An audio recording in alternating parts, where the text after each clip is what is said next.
what do I do with my agenda?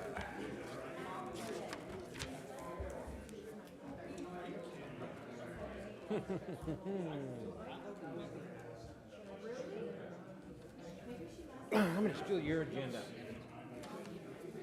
Is that mine? Yeah. Okay. Thank you. I don't, but she hates when you ask questions. And it fries my ass every time.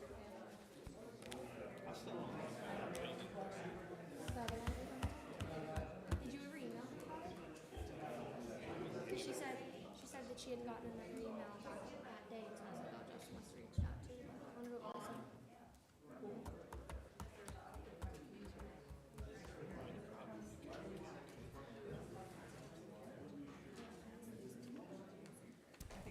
Is it this one? It's this one.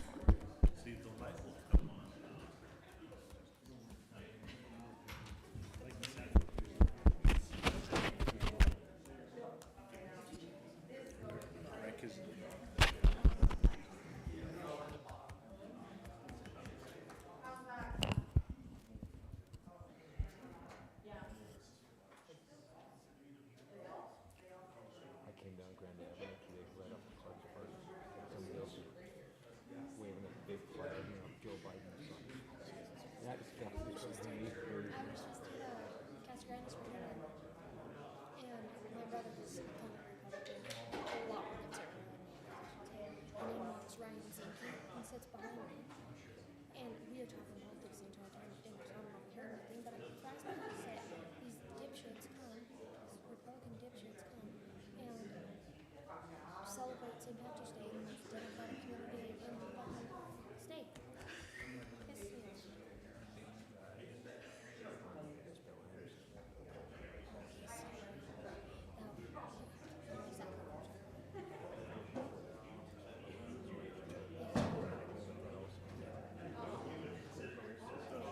That's what that is stemming from. And did you see, Michelle send you a picture? I see it. From his hat? No. Oh no, he wears this hat. Does this say 620.01. Oh, what's that? I'm sorry. Let's see. Say where? What's that number? oh, yeah. Yeah. Oh, $221,620.01. Thank you. Thank you, City. That's him. Yeah. I'd like to call the Butte-Silver Borough Council of Commissioners regular meeting for Wednesday, March 16th, 2022 to order. Clerk, can we please get roll call? 11 present, 1 absent. 11 present, 1 absent. Please note that Commissioner Fisher is excused for tonight. Commissioner Sorge, could you lead us in the prayer and the pledge? Thank you, Mr. Chief Executive. Fellow Commissioners, Almighty God, we implore you, look upon us and guide us this night as we make decisions which will greatly affect our community of Butte-Silver Bowl. Direct our thoughts, words, and deeds so that we please you and best serve our fellow citizens. Amen. Amen. I pledge allegiance To the flag of the United States of America and to the republic for which it stands, one nation, under God, indivisible, with liberty and justice for all.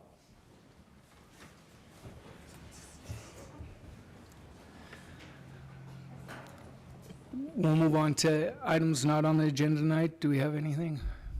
I don't think we have anything, so we'll do, I missed one. We'll do the approval of the minutes. Commissioner Shaw. Thank you, Mr. Chief Executive. At this time, I move to approve the March 2nd, 2022 regular meeting minutes. Second.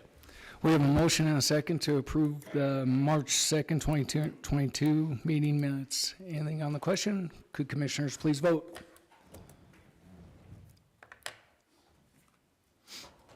All right, I got it. And would anyone like to change their vote? Clerk, please record the vote. 11 yea, 0 nay. 11 yea, 0 nay, motion passes.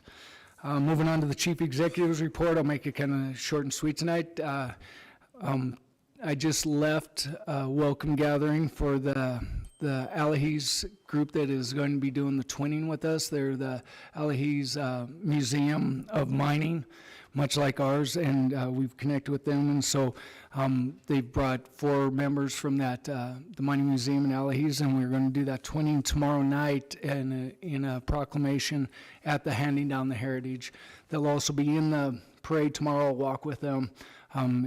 They're really knowledgeable, and they were astounded at the similarities between our communities, although theirs is much smaller, but the mining heritage that they had. So that was a great day meeting with them. Looking forward to tomorrow with St. Patty's Day.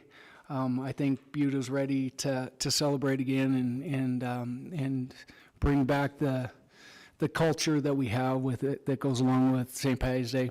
I've got to mention that tonight is St. Urho's Day, and so the Finlanders out there, they're celebrating it. I did wear my purple tonight, although my roots are very deep in Irish tradition, but we are representative of all of our people in our community.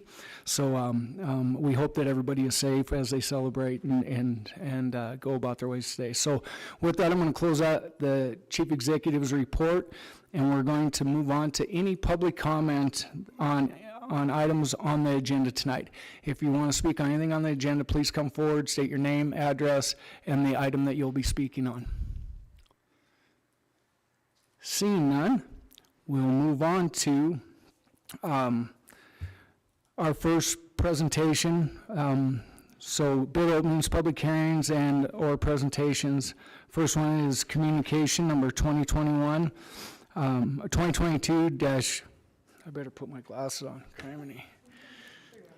91, Jenny Chambers, Waste Management Remediation Division Minister, requesting Council of Commissioners concurrence to have the presentation on March 16, 2022 on the Blacktail Creek remediation pre-design investigation phase of this project. And I believe Will George is going to come forward and present to us. So as you come up, there's a button on there that will turn on your microphone. Okay. And welcome. Thank you. Thank you, Chief Executive Gallagher and Commissioners. Sorry. All right. My name is Will George. I am a project manager with Montana Department of Environmental Quality. I'm here to talk to you today about a remediation project we have planned in Butte on Blacktail Creek. A little history about me. I grew up in Helena.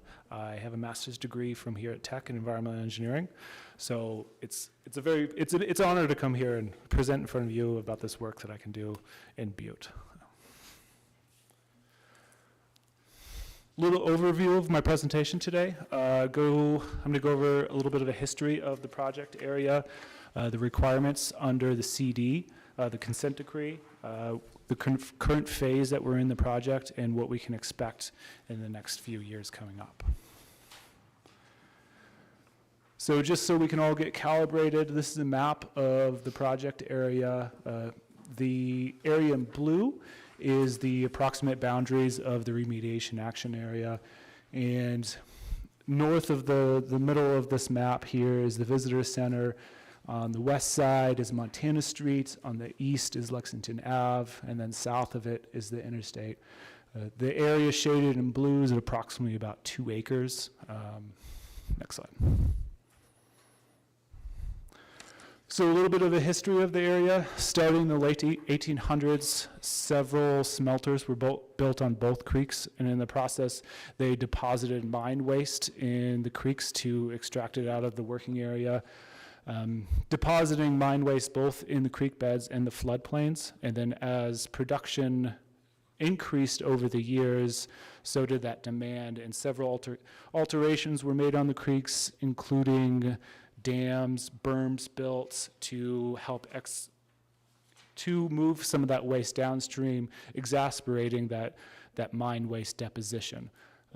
That kind of led up until the 1930s, where all of it was removed, and more or less the creeks are kind of what we see them as today. And then jump forward into the 2010, the Natural Resource Damage Program did a couple integral studies delineating the waste in there, which helped put it on into the signing of the consent decree. So why is this cleanup necessary? Like I said before, NRD, the Natural Resource Damage Program, did several big studies in the area, and they found that metals in the sediments in the soils in there were exceeding for the failure criteria and posing an unacceptable risk to human health and the environment. So that led to the signing of the Butte Priority Soils Opera Unit Consent Decree in 2020. This project was allotted $20.5 million to complete this, and it led to, it stated DEQ's main responsibilities under the consent decree to be mainly remove the wastes and that exceed the criteria in the creek beds and the floodplain. Atlantic Richfield is going to control upgradient contaminated water into the area, and then after that, both creeks will be reconstructed. So this is a map kind of showcasing those responsibilities. The areas in orange and purple are areas in the floodplains where waste will need to be removed that exceeds that failure criteria.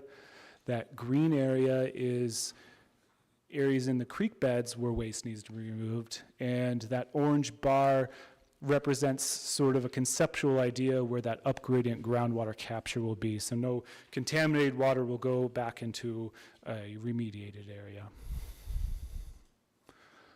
So where is DEQ in all of this process? Before we start designing how we're going to clean everything up, there are a couple key data gaps that need to be addressed first.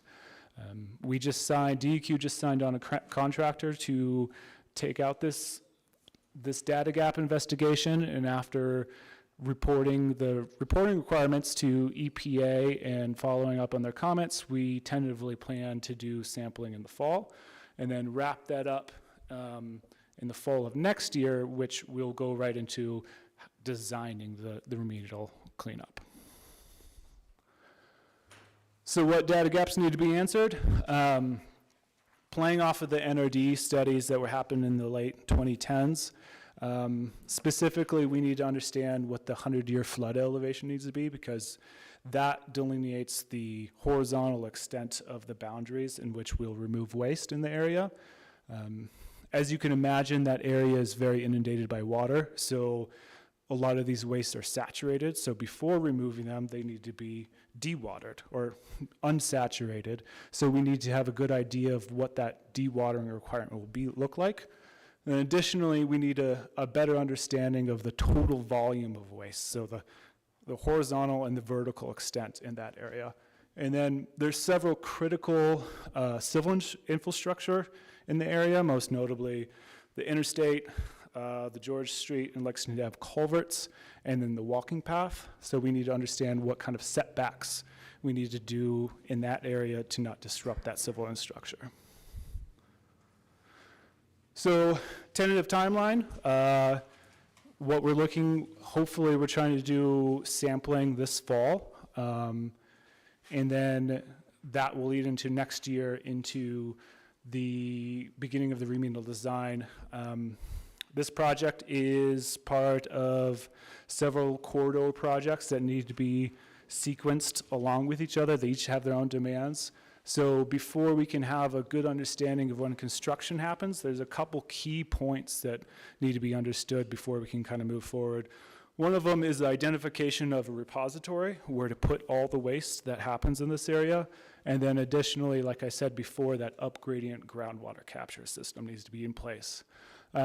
So before we know those things, or when they happen, we can't really get a good idea of when construction will take place. And with that, I'd love to answer any questions. Up here, you can go to the website where we regularly update the progress on the project, have any pertinent documents that are posted. Additionally, my contact information up there is along with Nikia Green. He's my EPA counterpart on this project. So, Thank you, Will. I think we do have some questions, so we'll go to Commissioner Sorich. Thank you, Mr. Chief Executive. Mr. George, thank you for being here tonight and answering our questions. My question is, just recently Northwestern Energy has found some contaminants down in that area. How is that going to play into this, and how's it going to affect the timeline? Thanks, Commissioner Sorge. So, Mr. George. yes, that will be part of that pre-data gap investigation, and that'll be something that I'll be working closely with my counterparts, Nikia and both Josh Bryson. Obviously,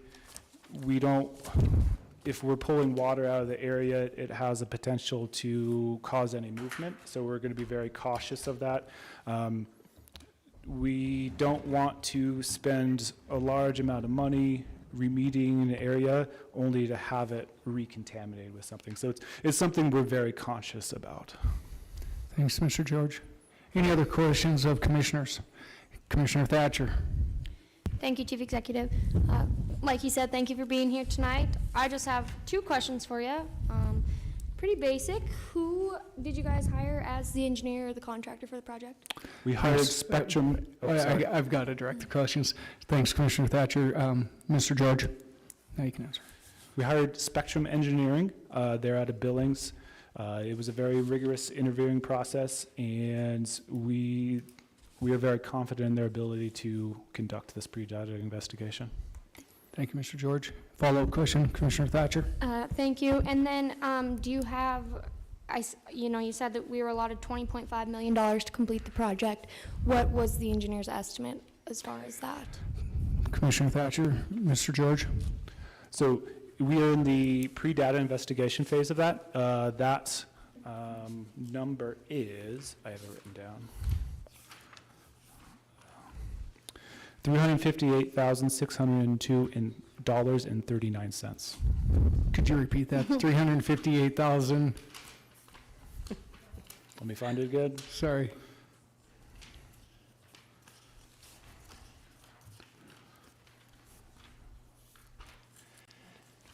I made you lose your place.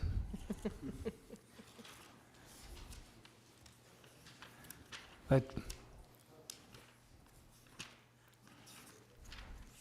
that's all right. We're Gonna find it eventually.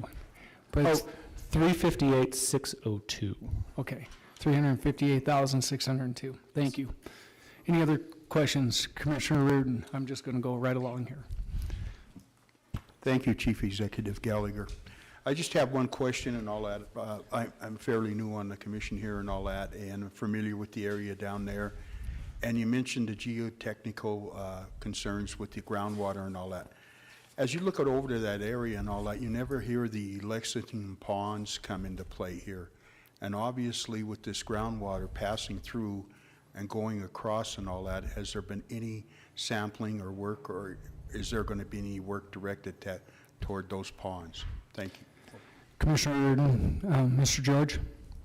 So the consent decree is very explicit in the boundaries of this project. So specifically, we're going to be working in with that Grove Gulch to Montana Street kind of linear length of Blacktail Creek, and then within the 100-year floodplain of that main area. So the way that the consent decree was laid out, DEQ only has responsibilities to look in that area. Thank you, Mr. George. Good. Commissioner Shaw.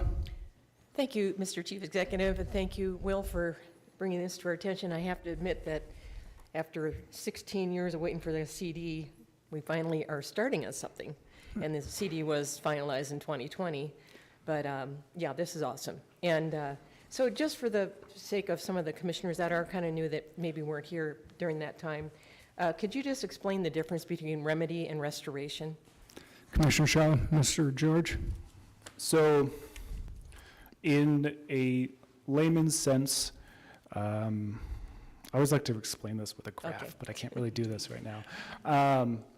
Remedy, you can think of remedy as kind of a blunt axe and restoration as a scalpel.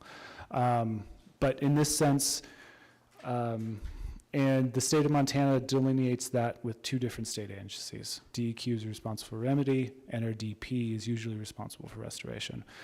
This sense, it's remedy within restoration. So we will be revegetating the area to specific areas, so it'll be kind of all packaged into one.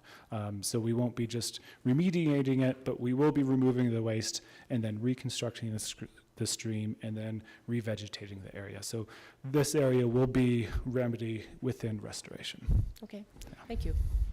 Thank you, Mr. George. Any other questions of commissioners?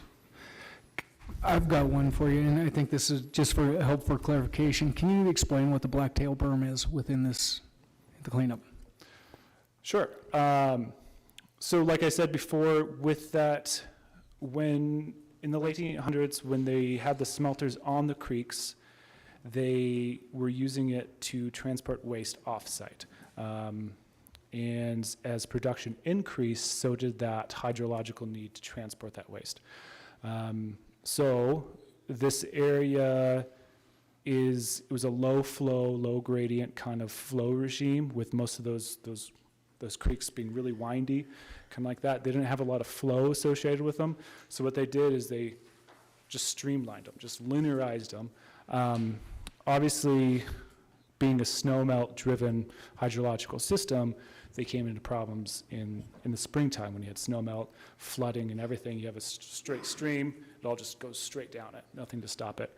So they built berms to help contain some of that flooding.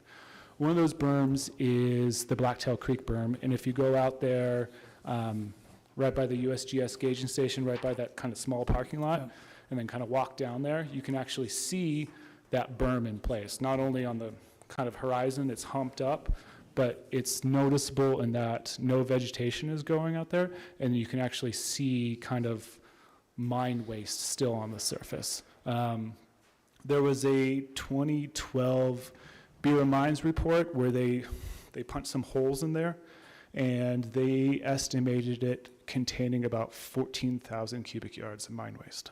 Okay. Thank you, Mr. George. Commissioner Sorge, did you have one more question? Thank you, Mr. Chief Executive. I think you just answered my question. How much removal are we going to be talking? 14,000 yards approximate? Thank you, Commissioner Sorge. Mr. George? So that was just for the berm itself. Okay. There was a follow-up 2016 report that NRD did from Tetra Tech, and a preliminary estimate of the area had it around 120,000 cubic yards. But that's also with some key areas and a lot of data gaps that are kind of missing. And that's a big part of this work that we're doing this fall, so we can get that number, because most likely that number is a little bit higher than that. Thank you, Mr. George. Commissioner Anderson? Thank you very much, Chief Executive. Thank you very much, Mr. George, for being here. I appreciate it. I appreciate the hard work you put in. I started in environmental engineering and tech in '92 and was nowhere near smart enough to get through the program, so I commend you on your intelligence. So with that, you'll have to bear with me for my lack of knowledge. But when I'm looking at the maps, I also happen to have the privilege of being one of the few people to vote against the consent decree. Whenever things like this pop up, it makes me happy that I did so. But I'm looking at your maps here, and we have the walking trail over there and a lot of ponds and a lot of water, and it's all divided, and the roads, mainly I-90, is used as a boundary. Most of the mining was done in this area well before that interstate was put through, and that artificial boundary, and then we have all the ponds and everything.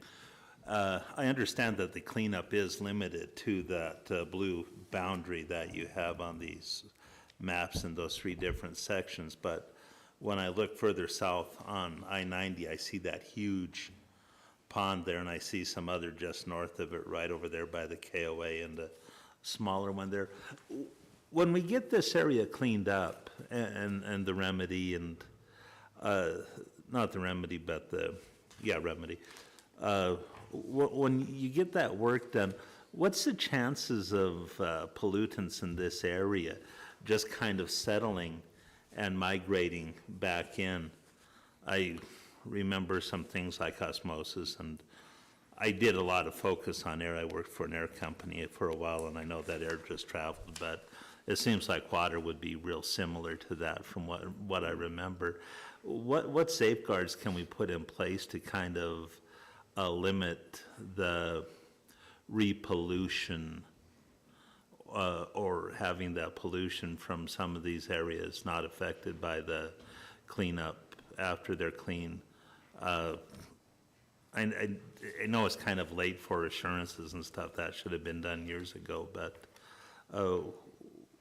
are there going to be testing done? Are we going to keep things in place to keep this area monitored for the time being? And how does that work? And what happens if, being long-winded, I apologize, what happens if we do find some elements of this pollution from south of this boundary creeping over into the cleaned up areas? Thank you, Commissioner Anderson. Mr. George, if you can dissect some of those questions, please.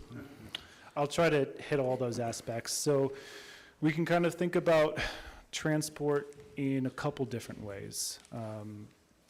Originally, waste would have been transported hydraulically, moving of sediments down a river, deposing them in place, and then wastes kind of leaching out to groundwater and contaminating that way. Another aspect we can kind of think about is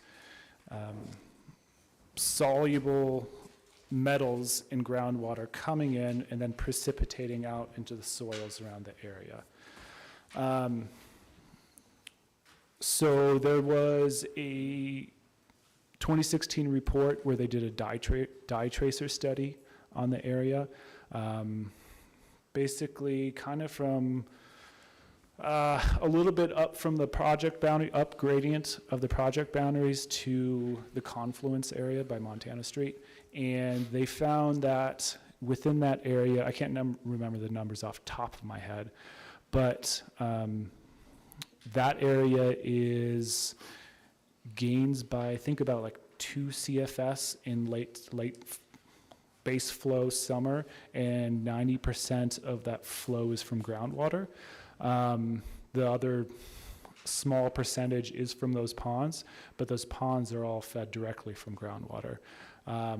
So we know that a large amount of groundwater is coming into that area, and how that works is some of it is coming up north, kind of from the Parrot Tailings area, and then the other part's coming from the east, from the Summit Valley. Summit Valley is clean, kind of mixing with that contaminated water up north, and they merge together and kind of get a little bit cleaner, right?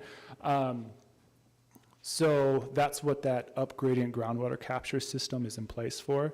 So we don't have any of that contaminated groundwater coming in from the north and then recontaminating it. So we also know that the groundwater kind of coming from those pond areas isn't exceeding any criteria for cleanup levels. And did I answer all your questions? Thank you, Mr. George. And Commissioner Anderson, follow-up? One quick follow-up on that. Has the dirt, all the sediment at the bottom of these ponds, has that been tested? And if it has been tested, how deep have they gone in their sampling of the sediments at the bottom of these? Thanks, Commissioner Anderson. Mr. George? So there's a big data gap that we're going to be going after this fall. If you look at some of the reports, culminate all the reports, and kind of do a density map of the area, there's obviously a big missing area where that pond is over there, because realistically, it's problematic to get in there. It's difficult, somewhat of a safety issue. How do you take a sediment sample through, possibly 10 feet of water? So that's something that we need to figure out this fall. And the areas kind of characterized as being contaminated anywhere from 5 to 10 feet below groundwater surface level. But that's also something we need to refine in the future. Thank you, Mr. George. Any other questions? Commissioner Callahan. Thanks, Chief Executive Gallagher. Mr. George, I was just a little bit curious on your possibly maybe slide 7, the yellow bar you had mentioned, to keep the contaminants getting back into the creek. I was just curious on what your process is, or how deep you have to go to make sure the groundwater doesn't come back underneath that, or? No. Commissioner Callahan, Mr. George. That's a great question. So that is the responsibility of the settling defendants, and then EPA in consultation with DEQ has oversight of that. Right now, Atlantic Richfield is planning a pump test in that area to help understand the hydraulic properties a little bit better, and they currently do not have a design in place. So what that's going to look like, not quite sure yet. Thank you. Thank you, Mr. George. Any other questions of commissioners? Commissioner Surge. Thank you, Mr. Chief Executive. I'd like to call Director Eric Hassler up to see if he has any comments or questions for Okay. this. Thank you. Commissioner Surge, Mr. Hassler, if you want to, you could come up. Or to the other, if you want to go to the other one here, you could do that in case it's directed at Mr. George. Director Hassler. Mr. Chief Executive, Member of Council, thank you, John. I kind of wanted to touch on a little bit of Commissioner Reardon's topic in regards to the Lexington Ponds. Those have been evaluated pretty extensively over the years, and the water quality in those ponds are okay.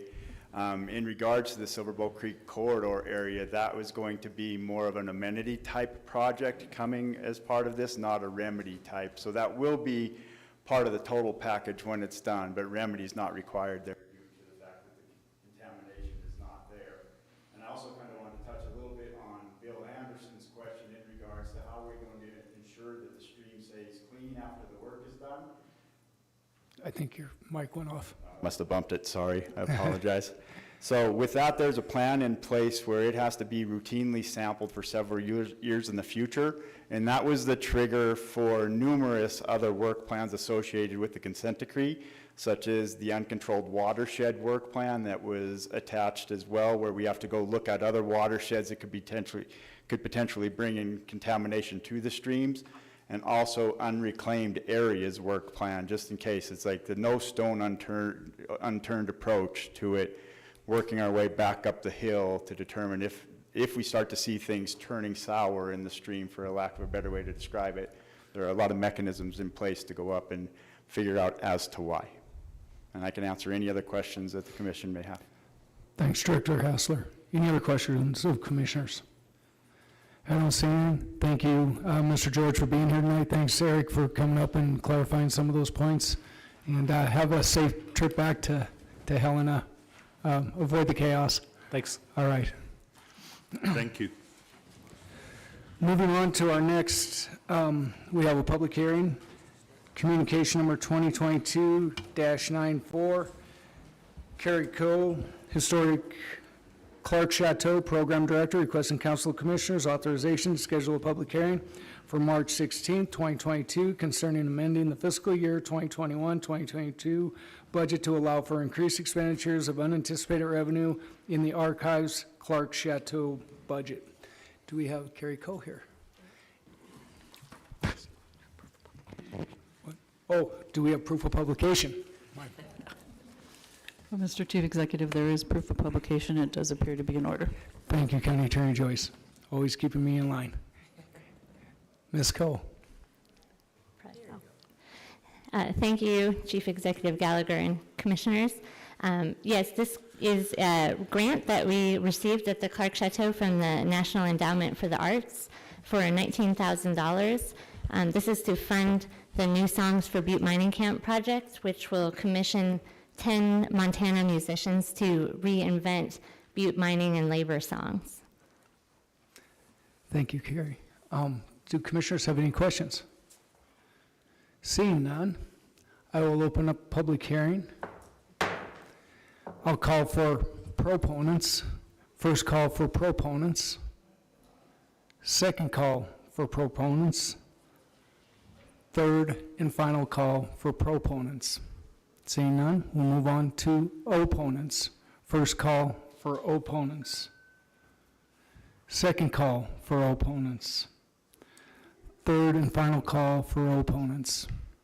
Seeing none, I'll close the public hearing. Thank you. Thanks, Carrie. All right.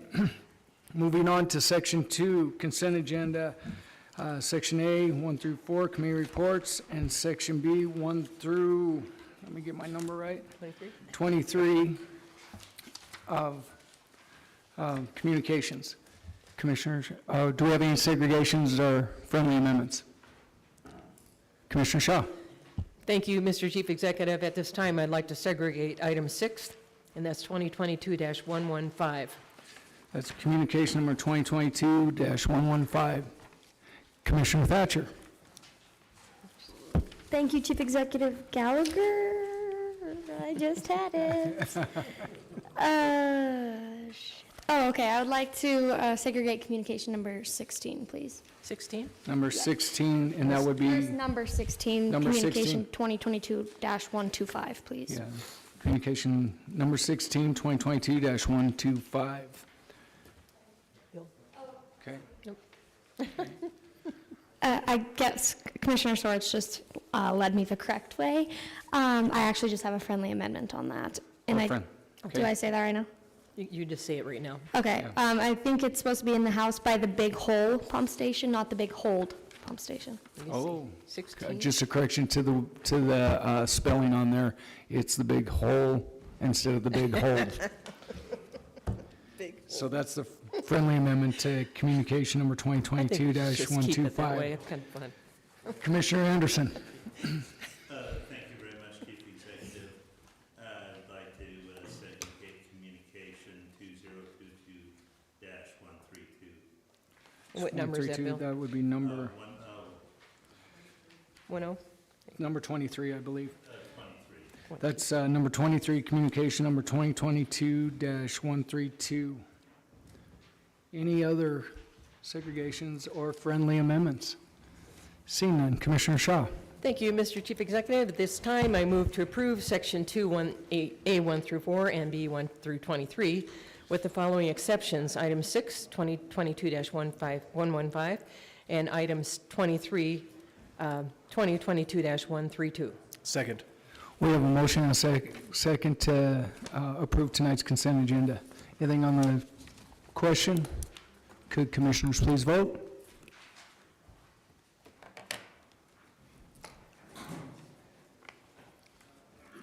And would anyone like to change their vote? Clerk, please record the vote. 11 yea, excuse me, 11 yea, 0 nay. 11 yeas, 0 nay, motion passes. Moving on to communication number 2022-115, Gene Bergeson. Soon, what's up? Go ahead. Yeah, and Ferguson, Associate Attorney, requesting Council Commissioners consent to the reiteration of and all provisions contained in the certain Third Amendment of declarations, restrictions, protected covenants, and conditions for the Meriwether Ranch Homeowners Association Incorporated. Commissioner Shaw.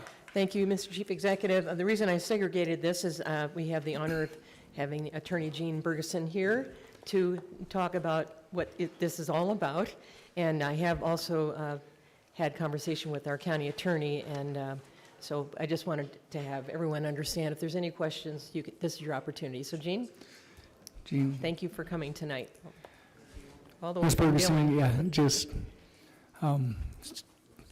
state your name and Jean Bergeson, I'm an attorney with Sinnerman and Bergeson Law Office in Dillon, Montana. Thank welcome. you, Mr. Chief Executive, Madam Chairperson, and members of the Council of Commission. I'm not sure how many of you are familiar with Meriwether Ranch, how many of you were around when they did that. It was in 2003 that they did the subdivision. I just want to give you a real quick rundown of where it's gone in its downhill slide to where it is today, and then why I am here in front of you. Meriwether Ranch was a 29-lot subdivision that, or excuse me, a 34-lot subdivision that was The majority of it is in Beaverhead County down by Melrose, and then there is another 5-lot part of it that is in Silver Bow County. The Silver Bow County piece is the Meriwether Ranch minor subdivision. The Beaverhead County piece of it is a planned unit development. A gentleman named David Ellingson was the original developer of it. Mr. Ellingson was from Nebraska. He bought the Franco Ranch down by Melrose, 790-some acres, and then he subdivided these little 1-acre pieces of property out in the midst of this ranch, all the while with the proposal that it was going to remain a working cattle ranch. And he had several folks from Nebraska that were investors with him when he started this project. I believe he started the project with good intentions. And in 2008, the market crashed and all of his intentions went downhill. But those 1-acre lots were originally marketed for $600,000, and you had to put a several million-dollar house on it. It was a gated community with lots of requirements on the houses that went on it. So when the market went downhill in 2008, Meriwether Ranch went into bankruptcy. It was foreclosed on. There was millions and millions of dollars of loans out on the ranch.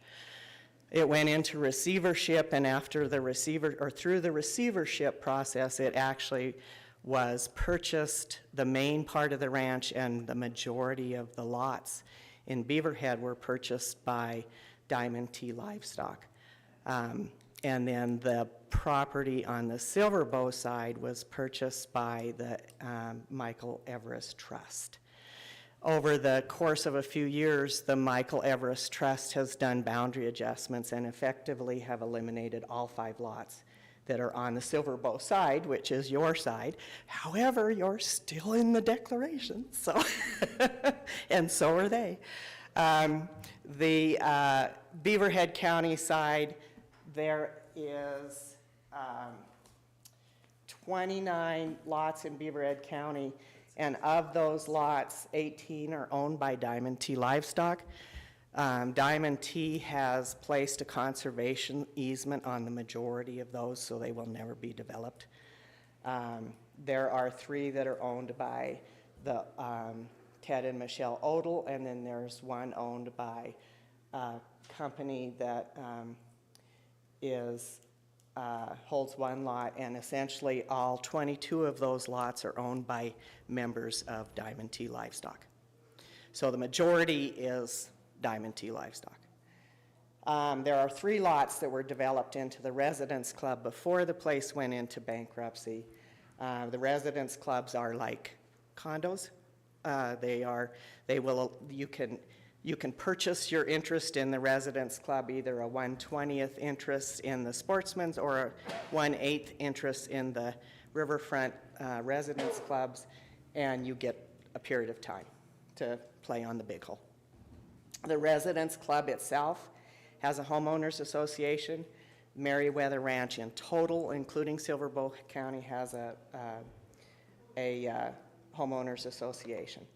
There are actually 6 lots that are under other ownership other than Diamond T Livestock. There are only 4 buildings that have ever been built out there.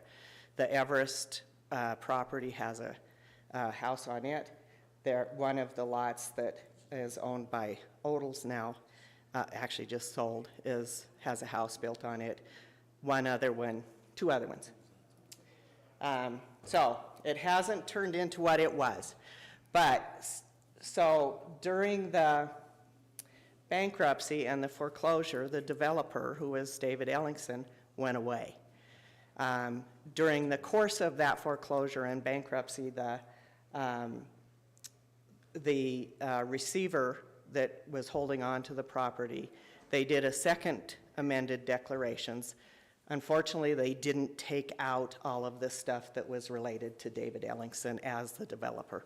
And there was a lot of things in there that he kept, the developer retained authority over, and the developer was gone. So these third amended declarations and covenants are an effort to remove everything that has anything to do with him or with the developer. As a practical matter, most, if not pretty much all of what was promised in Meriwether Ranch was never came to fruition. He promised that he would do a conservation easement on the ranch. That was never done. He promised that there were going to be these recreational licenses. That was never done. He promised a lodge and a cabana and an equestrian center. That was never done. And that's okay. It is what it is. But those things were also still residual things that were in the declarations. He did in Silverbow County. He actually submitted a deed of conservation easement in Silverbow County, specifically for Silverbow County. I don't know that it was ever recorded. I've never found that it was. The entity that he did the deed with was an entity called Southwest Montana Agriculture and Resource Training Foundation, otherwise known as SMART. However, David Ellingson was the registered agent for SMART, and one of his partners in Meriwether Ranch was the director of SMART. And I'm sure you all know that's not how you do a conservation easement. You don't just draft a document that says, here. That's not how they work. They're generally funded. There's money associated with it. So that was never done. The reason why I'm here is in the declarations from the very beginning, from the original set of declarations through the second and now in the third, there is a provision in those that requires the commissioners in both counties to approve amendments to the declarations. I know that that's not necessarily needed, but it's there. And in the Beaverhead County, when I went to the Beaverhead County Commissioners, they actually requested that if we ever do this again, that we remove that provision. And I'm happy to do that.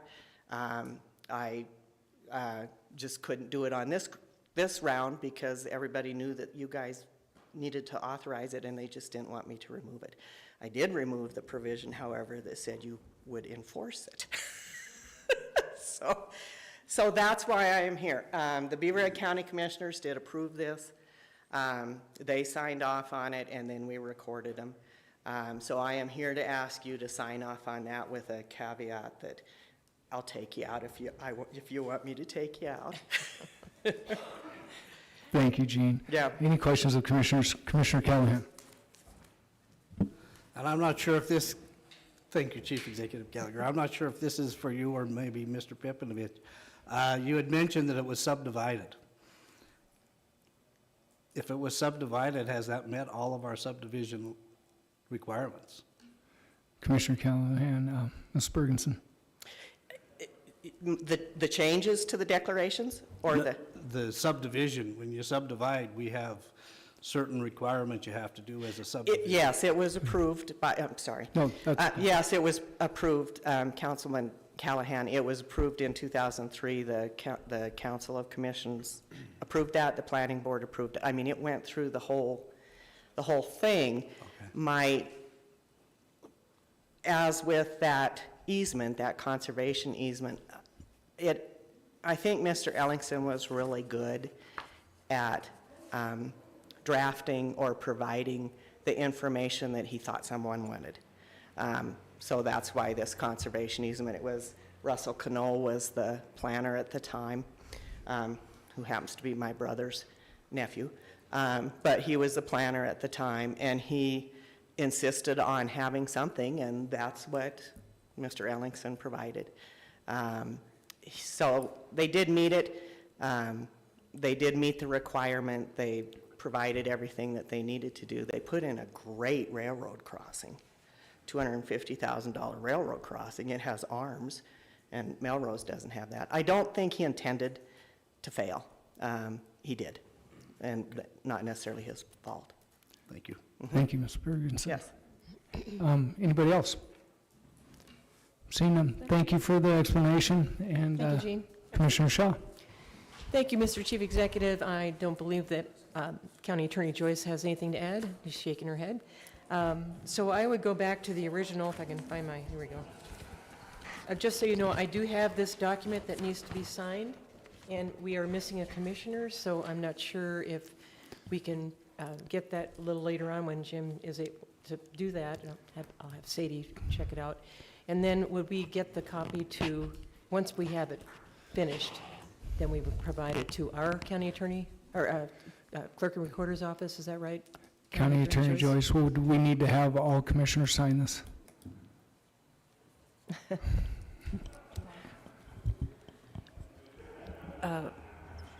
Commissioner Shaw, Mr. Chief Executive, yeah, I don't know if Ms. Bergeson wants it returned to her for her to file with the clerk and recorder's office.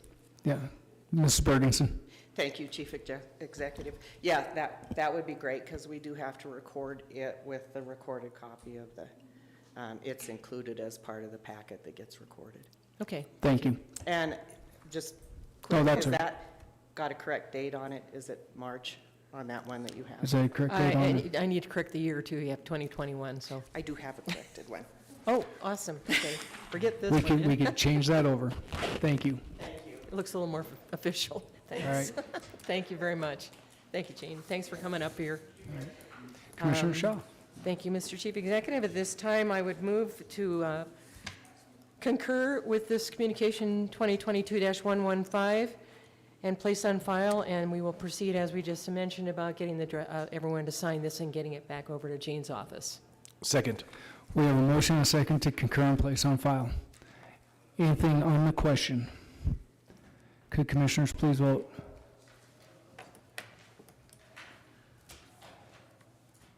And would anyone like to change their vote? Clerk, please record the vote. 11 yea, 0 nay. 11 yea, 0 nay, motion passes. Moving to communication number, I'm sorry, Yep. just give it to Sean. Thank you. Excuse me. to communication number 2022-132, Michelle Shea, Butte-Silver Bowl Commissioner, District 2, requesting Council of Commissioners concurrence with the ED mill levy grant award recommendations and authorized to prepare contracts and enable award checks to be processed and distributed to the applicants. Commissioner Anderson. Thank you very much, Chief Executive. I just had a couple of quick things I wanted to say about it. I want to thank Commissioner Shea for all of her hard work and this body for putting this together. It is a lot of work, and if you haven't served on the Economic Committee, I highly advise you to ask for that in the next go-round. It is quite a good insight of a lot of things going on with the community and everything. And so I just want to thank that committee for all their hard work and their extra meeting and everything. The only problem I have with it is there's a couple things in here that I kind of disagree with. I think that there's one in here for Mile High Little League, and I really appreciate the baseball community in this town, but I think it's something where the Parks Department and the Budgetary Office needs to work together and make sure that these parks with the baseball, with the Little League and everything are taken care of, and hopefully we can get together with them to make sure that that park is taken care of correctly and everything. So I just wanted to bring that to the forefront of this body. So come forward in the budget season, I will be making quite a few recommendations on a few of these parks. That being said, I would like to make a motion to concur with this communication and place it on file. We have a motion and a second to concur and place on file. And just a quick comment to Commissioner Anderson, there is a comment period right now going on the Parks Master Plan, so that would be a great place for you to make some comments going forward with that, to do that as well, even before the budget process that comes before you later on. Thank you. Yep. So we have a motion and a second. Is there anything on the question? Could commissioners please vote? And would anyone like to change their vote? Clerk, please record the vote. 10 yea, 1 nay. 10 yea, 1 nay, motion passes. We're going to move the next item on the agenda to the end of the agenda. It has public comment called for right now. It's just been put out of place in there, so we want to make sure we put that at the end of the agenda to allow for public comment on any item on that is not on the agenda tonight. So we'll move on to Section 3, ordinances and resolutions introduced to judiciary. We have a resolution number 2022-17, and is that an ordinance number 2022-01, Council Bill number 2022-01. Those will be referred to judiciary. Moving on to Section 4, ordinances and resolutions for emergency suspension of the rules for final passage. We have one, resolution number 2022-16. Commissioner Shaw. Thank you, Mr. Chief Executive. I move for the suspension of the rules for the purpose of passing Council Resolution 2022-16 by waiving subsection 7 of Rule 36 of the Rules and Order of Business of the Council of Commissioners, thereby having it considered for advanced passage without reference to the Judiciary Committee. Second. We have a motion and a second for the suspension of the rules. Anything on the question? Could commissioners please vote?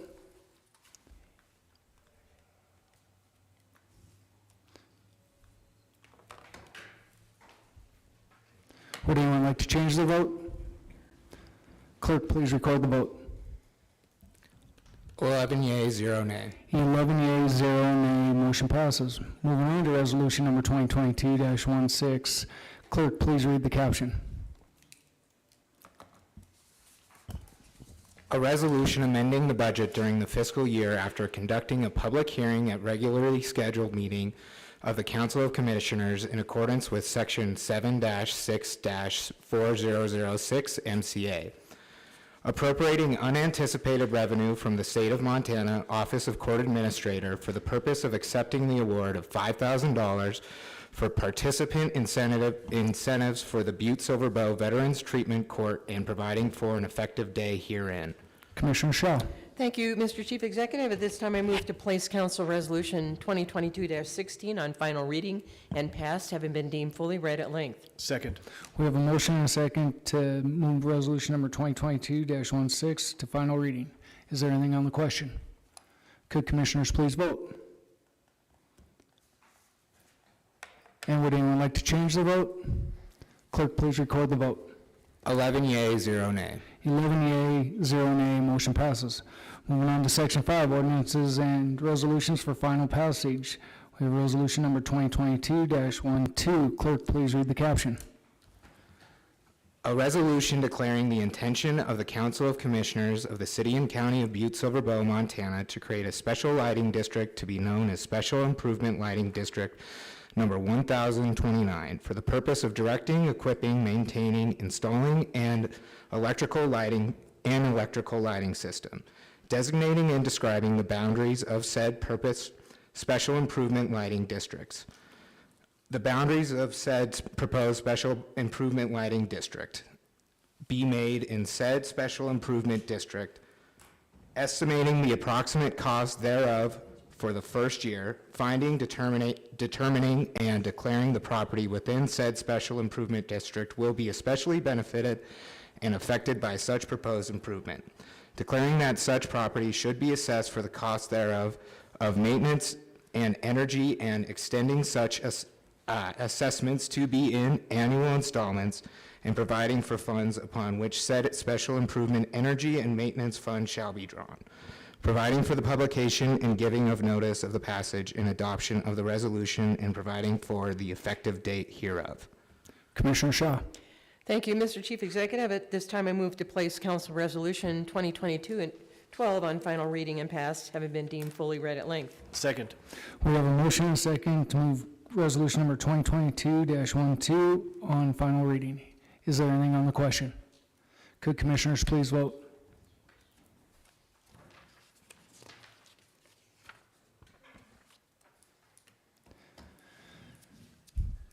And would anyone like to change their vote?